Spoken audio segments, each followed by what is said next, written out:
Hi, I'm Starkey from Driftworks.com and today I have our Driftworks very own GR Yaris. In today's video we are going to be fitting a set of KW 3-way Clubsport coilovers. So here we are, welcome to Driftworks shop. So this is our KW kit. It is a Clubsport. So what is actually a Clubsport for those that are uneducated? Well, for what we want, track day use, it's the entry level basically of the track coilover sets. So they go from V1 to V5 now, I think, for street use. Each one will be differently adjustable, and then we go into the track range, which is Club Sport, and then they go into the proper motorsport range after that. But for what we want, street car / track day car, 3-way Club Sport. Perfect. So we have a look, see what goodies are in this lovely Gwynaf. I can't say. Don't do German, Rich. I got an F. No good asking me. Big old box. Oh, it's a lot of money. Lovely package though. Whoa, what's this? So what have we got here? KV toolkit, an instruction manual and stickers. Oh, stickers. And what are these then? A spare rebound knob, and if it's anything like the good old V3 range, you used to use that to adjust the rebound on them, but and then a C-spanner for all your adjustments. All the stuff is lovely packed with this like expanding foam and just moulds to the setup. A lot of people using that now. It's the good stuff, isn't it? Keeps it in place. So before we talk about the coilovers quickly, the Yaris has a McPherson setup on the front. Nice. And so the coilovers bolt straight to the hub, and on the rear it's inboard rear spring, so like a BMW with a separate damper and spring. Nice and simple to fit. So, rear springs. Well, they come with helpers. Looks that way, doesn't it? I mean, you're seeing it for the first time, same as me. So yeah, classic KW yellow springs, purple anodizing. Lovely job. Oh, and it comes with the rubber mount for the body as well. Yeah, to isolate them from the body. Yeah. Lovely. Nice. So those are your backs. More lovely. Oh, I'll place it, but if you want to. Whoa. There we are then. Look at these. Should we start with the front one then? Beautiful. Yeah, let's have a look at them. So these Club Sport kits come with top mounts included, which I'm not 100% sure if it's all the street kits, but a lot of the street kits, you know, your variant 1, 2, 3s, they won't come with a top mount on them. These are 3-way adjustable, so we've got high and low speed compression on the bottom there. I think it's 13 adjustments each way. And then rebound is done on the top of this kit by adding that little adjuster there. Now this is only for the Yaris. I mean each fitment will have a slightly different one. Now this is a camber adjustable top mount. It's not one that I've seen before, but you know how these work, isn't it? Yeah, it's basically the body's pinched between there and there, and because this is offset on top, you rotate that to gain. So it's not like a conventional where you've got bolts and you move a plate. No, but I mean it's quite a common thing. And then again, you've got the helper spring, the normal spring. Yeah.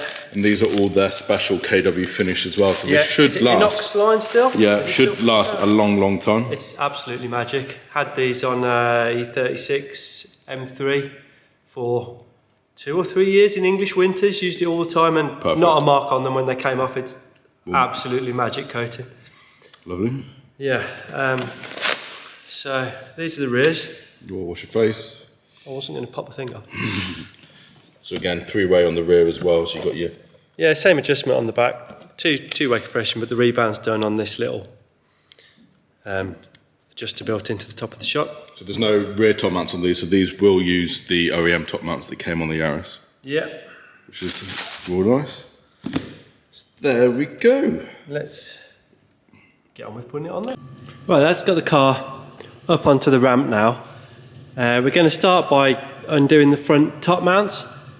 To do that, it looks like on this car we've got to take the scuttle panel off, so let's get on with that. First task is to flick the covers off the wiper arms. Just a little screwdriver in there. Probably easier if you don't hold a camera and do it one-handed, but you get the idea.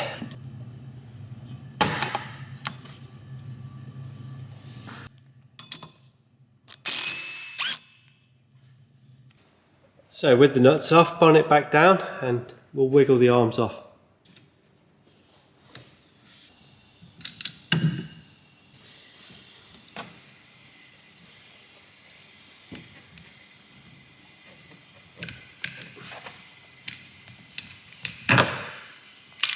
When you put those to one side, remember the longer blade is the driver's side, or right hand side here in England. Now these foam seals from the edges, one on each side. The brake fluid reservoir cover can come off.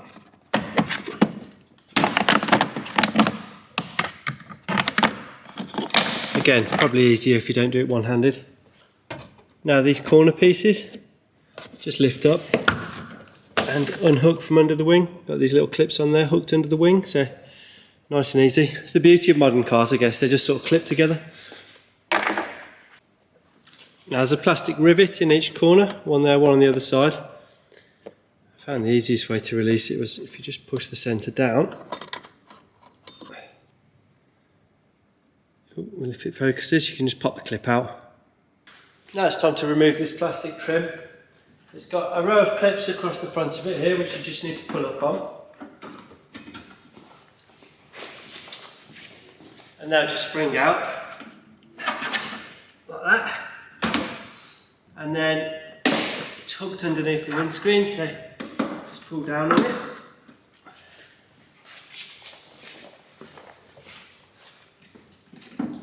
Just a clip on this side.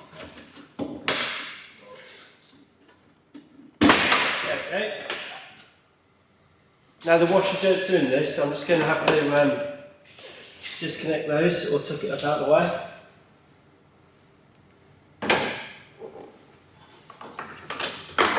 There's a brake here for the washer jets.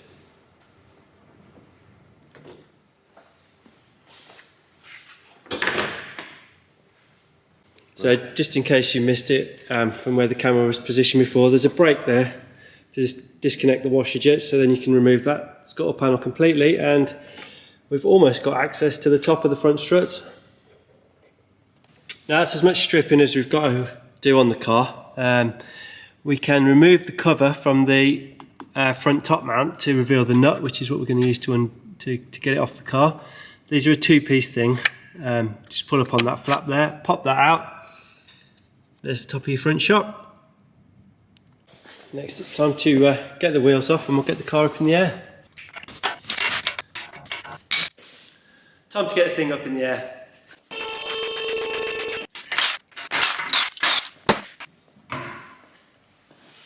Here we are under the front arch now.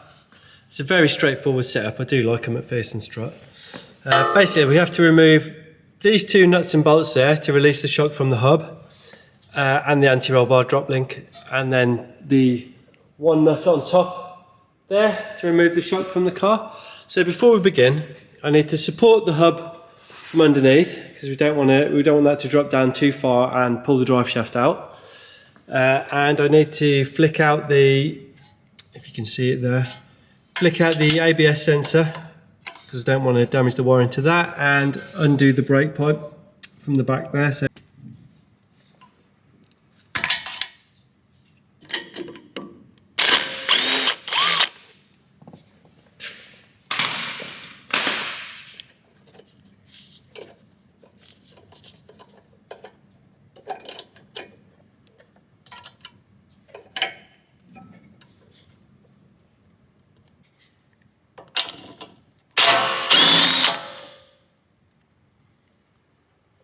it's nice working on new cars.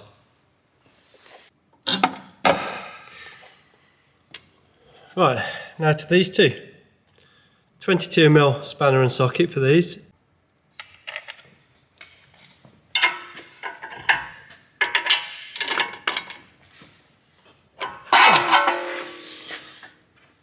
Those are particularly tight, much tighter than I expected them to be, so get ready with a big bar for these ones. Right, and I've loaded the car back down. Got the front hub supported on an axle stand now, so the hub can't drop once I take the top mount off. And it's just a case of undoing this top nut.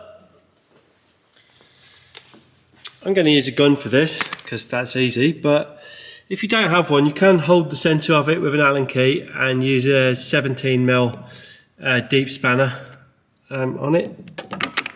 But if you have just a gun, it's as easy as that. Well, with that top mount nut off and the bottom supported, the only thing left is to undo these 22mm nuts and bolts, which I loosened off a few minutes ago, so we'll just get those out. Right,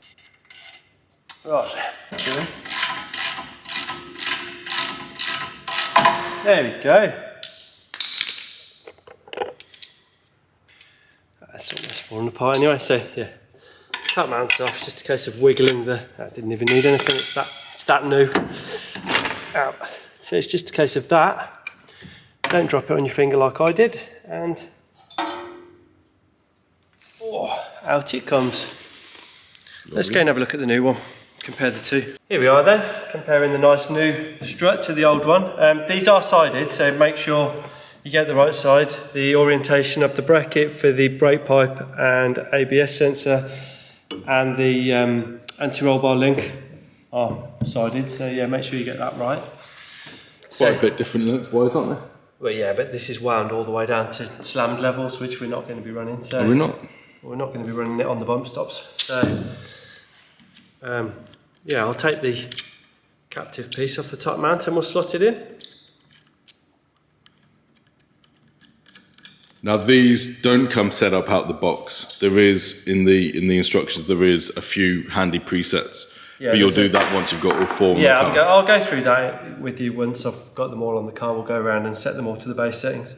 Right, now with that out of the way, we can remove the last part of the standard top mount, which is now gone.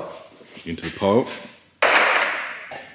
Slot this back in the way the old one came out. Make sure you get the sensor wire and the brake pipe the right way around, and then it really is as easy as simply line these up. I mean, I don't know if that's in line, but it can't be far off.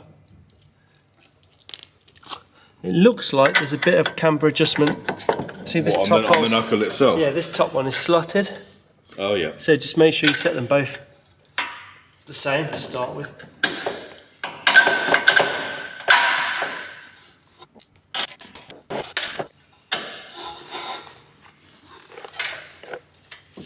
If I can demonstrate that, I might be able to at this point.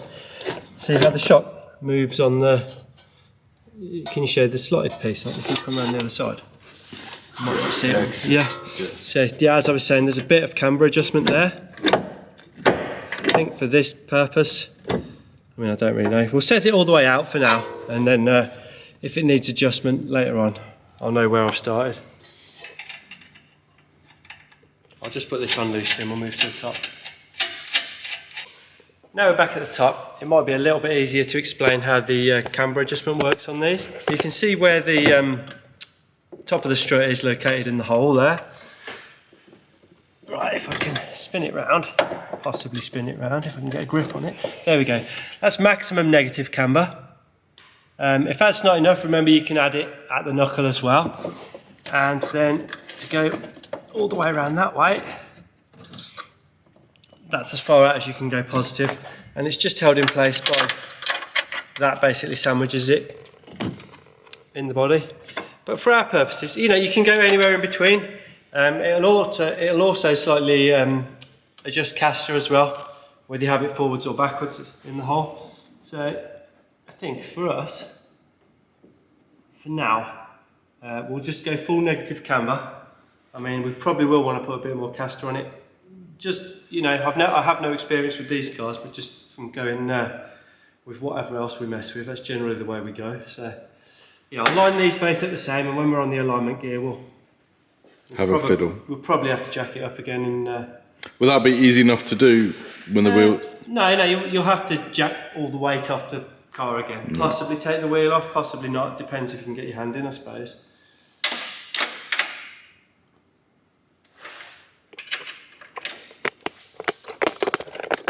Nice plates, aren't they? They are. hopefully that one just slots in. Might just have to spin it and then spin it back in after. So yeah, when you're doing that, remember to screw that one in a little bit before you slide it around. I mean, I'll be honest, I think it's going to end up in about that sort of position, but we'll see. We will see.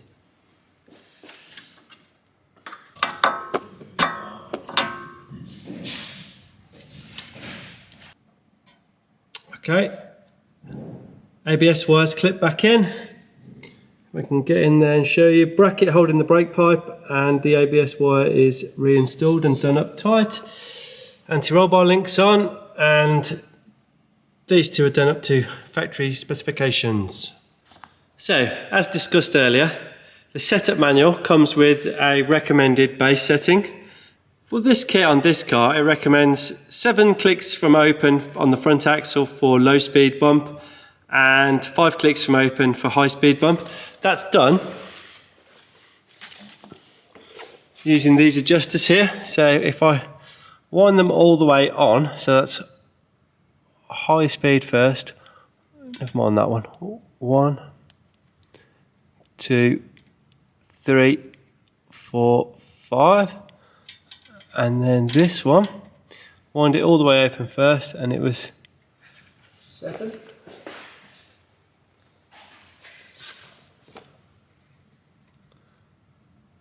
One, 2, 3, 4, 5, 6, 7. That's the base setting for compression. Let's move to the top. Now the rebound recommended 9 clicks. So first we go full hard. So we put the adjuster in clockwise all the way. Right, there we are, there's the first click. So it's 9 clicks back from there. So 1, 2, 3, 4, 5, 6, 7, 8, 9. Okay, that's that done. Moving on to the rear. What's quite nice about these, or this design, is that everything can be done from underneath. So the back shock comes out with these 2 bolts here at the top to take the top mount off, and then it has one nut just there, 122mm nut just there. To get the shock off, I'll show you in a minute, need to remove, or I found it easiest to remove this top arm and leave the arm that carries the spring hanging down as well, just to give it enough wiggle room to pull off the pin in the hub. But now I'll start on doing things and show you as I go along.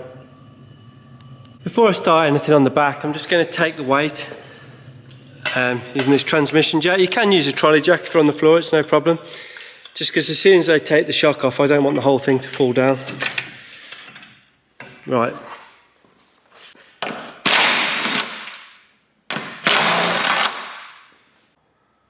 Right, this is the next target. Shock bolt. This is quite tight. I have already cracked it off for the purposes of this video, so it's loose now. Next, I'm just going to remove the brake flexi bracket. Not 100% sure this is necessary, but I'd rather not pull the pipe if I don't have to, so off this comes.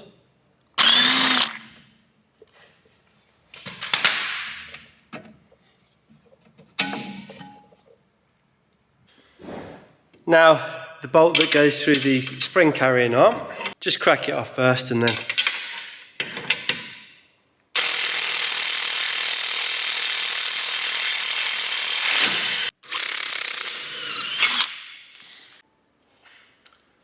at this point we're ready to lower that arm down now and get the spring out, so down with this. Sure that is enough out the way. Next off, I'm going to remove this bolt here from the top arm. That just gives me enough movement in the hub to slide the shock off the pin.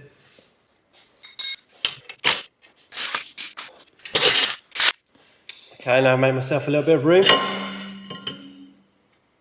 That's all it needed. Now it's time to wiggle the shock out. You can compress it by hand, pull it down, and then get it off the spline there, and out she comes. There we go then. That is the back one removed, but let's compare the two side by side. So here's your standard Toyota strut. We're going to have to reuse this top mount, which I'll show you how to do in a minute. And here's your standard rear spring, and there's the KW version. The lengths, I'm surprised about, they're not too dissimilar. No, but remember that's all helper spring. Yeah, okay, yeah. And there is no height adjustment on the back of this kit. It's set by KW, so we'll just have to match the front up. And this comes with everything you need, so there's nothing else you need. Nothing else you need. Any important torque setting that you need for these shocks is in the instruction manual. Everything else is to factory. But no, very straightforward. Let's get on with swapping the top mount, and we'll simply slot it in. Right, the top nut on the rear top mount is thread locked on from factory, so the gun is no use. It's simply a case of putting one of these deep spanners in, holding the top and winding that off by hand. And probably at the point now where I can just go the other way. It's fighting. It is a bit, but you know, that's what happens when you try and do something on camera, isn't it? Yeah, that's that nut off. Off with that whole assembly. Now the KW has the bump stop built in here, so for that we have to remove the Toyota one.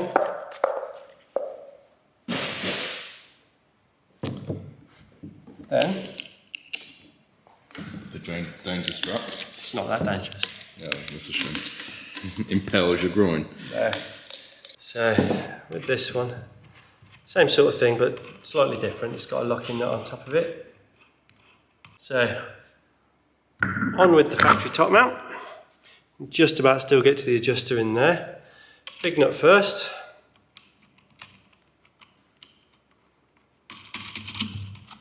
Whiz that down. Right, again, so just a case of finding the right tools again. So 19mm on the nut. Hold that. Hold that. Hold everything. And this really just needs to be nipped. It's 20 Newton meters is the recommended torque in the KW thing. So nip that on as best I can with everything moving about. Thanks, Rich.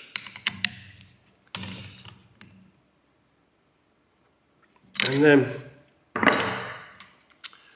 install the locking nut on top. That's going to be a bit harder to nip up, but just try and give it a little tweak. Just like that. And then back on with that, and it's ready to go in the car. Do you set the rebound now? You can get to it on the car. Oh, is it easy enough? Yeah. I mean, you know, to adjust any of this, you're going to have to take a wheel off. So, no, okay. Yeah. Alright, very straightforward. This needs to be installed facing towards the outside of the wheel, so you can get to it. Slot it onto that pin at the bottom. Can be a little bit of a pain just to get it square enough to slot all the way on.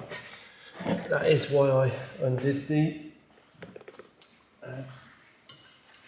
top arm to give myself a bit more room. There we go. Then the factory washer that came off this nut at the back. Yep. Yeah. You lose the factory washer and replace it with the one that came on the KW kit.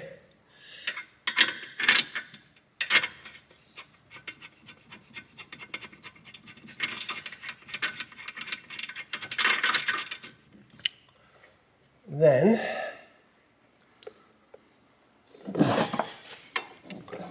simply jack this back up slowly into place, or enough to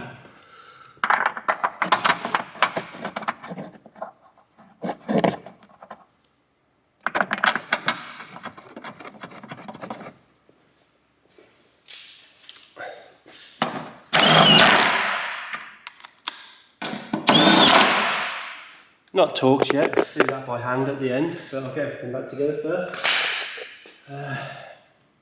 Brake pipe back in.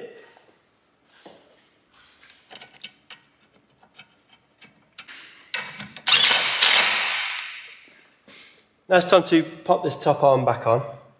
This is a rubber bush inside this top arm, so we don't want to crank it up fully until we've got the car somewhere near ride height. just because it puts loads of strain on the bush.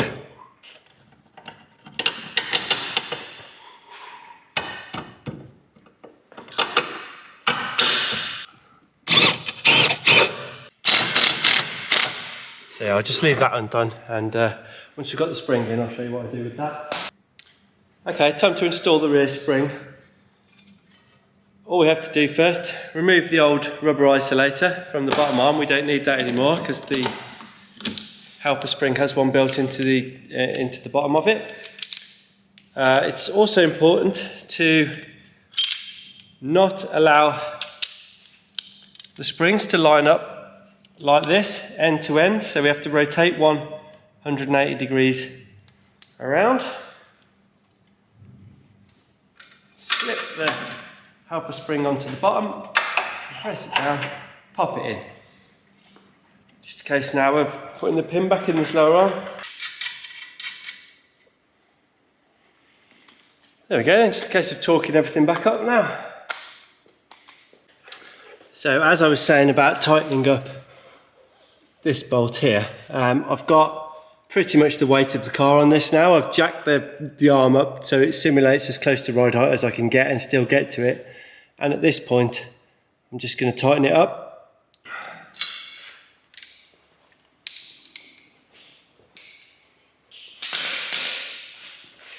Then I can release the pressure off it again. So, with them installed, it's just time to set the damping again on the back shock. So back to the instruction manual. Rear axle, rebound, 9 clicks. So go fully open on the dial, and then back 9 clicks. 1, 2, 3, 4, 5, 6, 7, 8, 9. Right, onto the bottom then. We'll adjust the high speed compression first. So that's on the gold piece. It's 1 click, 2 clicks, 3 clicks, 4 clicks, 5 clicks. Now fully open the low speed and then back 6 clicks on that. So that's 1, 2, 3, 4, 5, 6. Easy as that. That's the base setting done. We'll try it. Probably never change it, to be honest, will we? But we've got the option to. Yeah. Right, with that done, it's time to bolt the wheels on, and we'll lower it down. I've left the front ride height as low as it can go, just to show you how low it goes. We'll then have to make an adjustment on the front spring perch, because all the height adjustment is done on the preload of the springs on these. So we'll make an adjustment on that perch to level the front and back ride height up. Are we going to need to get wood? I don't know. We'll see. We'll see. Right. It's quite low. Yeah. Even at the back.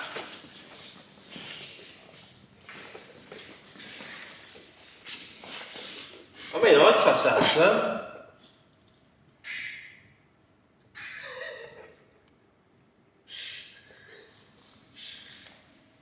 Yeah, so let me get a tape measure and we'll square this thing up. That is a lot of camber on the front.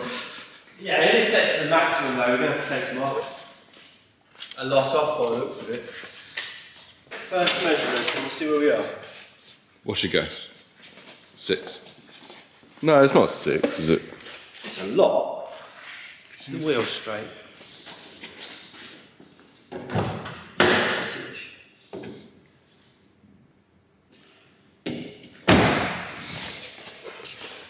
Towing in massively as well, but yeah. Let's just see roughly where we are. Oh, you weren't far off, it's about 5. Man that knows camber. You do know excessive camber. So yeah, that needs adjusting, and let me just get a tape measure and we'll do a quick ride height check. I mean, it's cool. It's low. I wasn't expecting the back to be that low, if I'm honest. No, and still a bit on the ramp as well, isn't it? Damn it, we need wood. Maybe you need the wood. Yeah. Maybe we do. There we are then, it's down. For anybody interested in what I would class as starkeying, which is to lower the car beyond the point of usability. or preparing their car for a vape convention, That's as low as you can go, and I mean, it looks ridiculous. It does look ridiculous. That is as low as they go.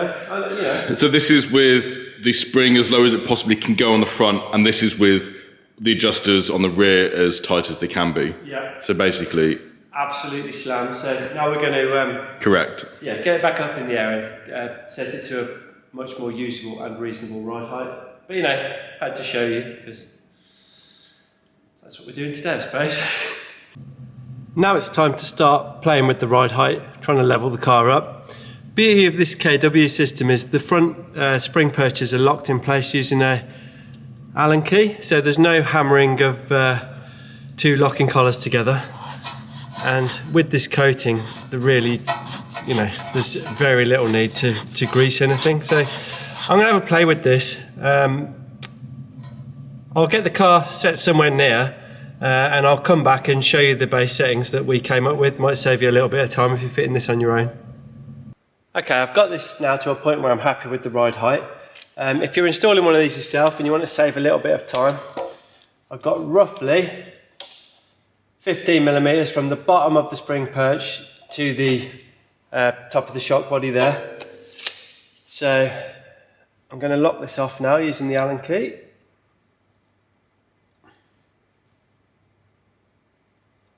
And we're good. I'll get the wheel on and I'll show you what I've done with the back. Height adjustment on the back is done all with the adjuster here on top of the spring stack. So I'll give you the settings that I'm working with at the moment. I've got roughly 22mm from the bottom of the adjuster cup to the very top of the spring. Got the same on the other side, and that's where we're going to start with this. So you know, you can see the ride height that this comes out, and either go up a little bit or down a little bit to suit yourselves when you set yours up, but it's much easier to set these off the car than it is with them in place.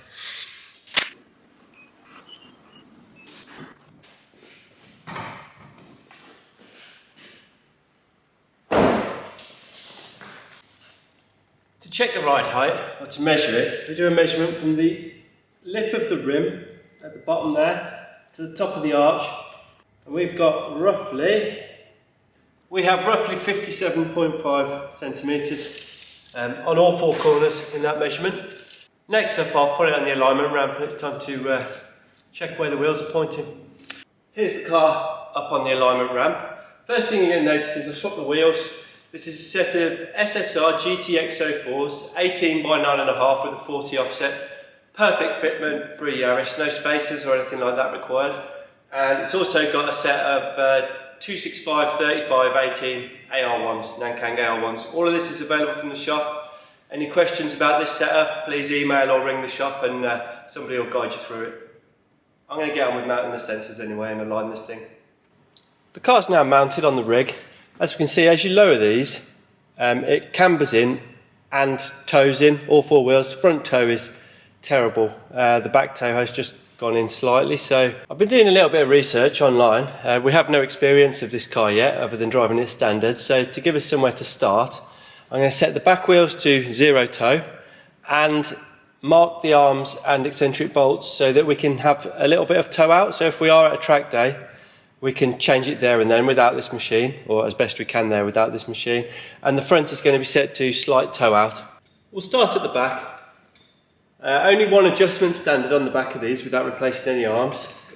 So it's just a case of undoing this locking nut here.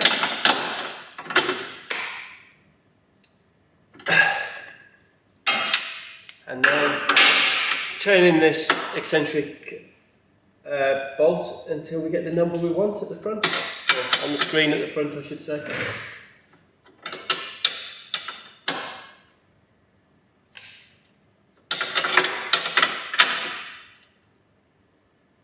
Can be a bit delicate, but easy as that. I'll lock that off, mark it, and move on to the other side.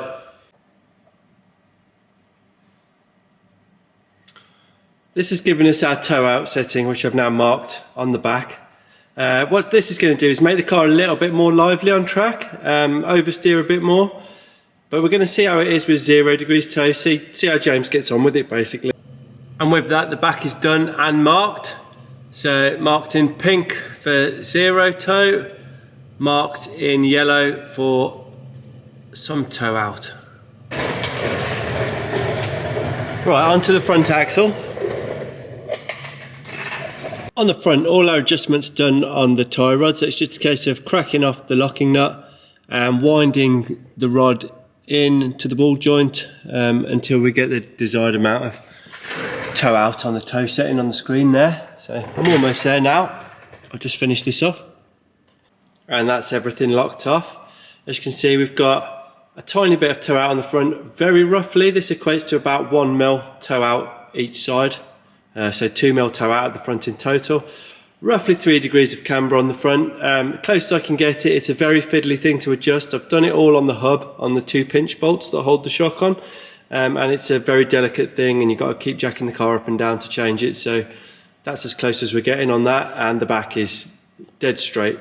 Hopefully that'll liven the car up a bit for James.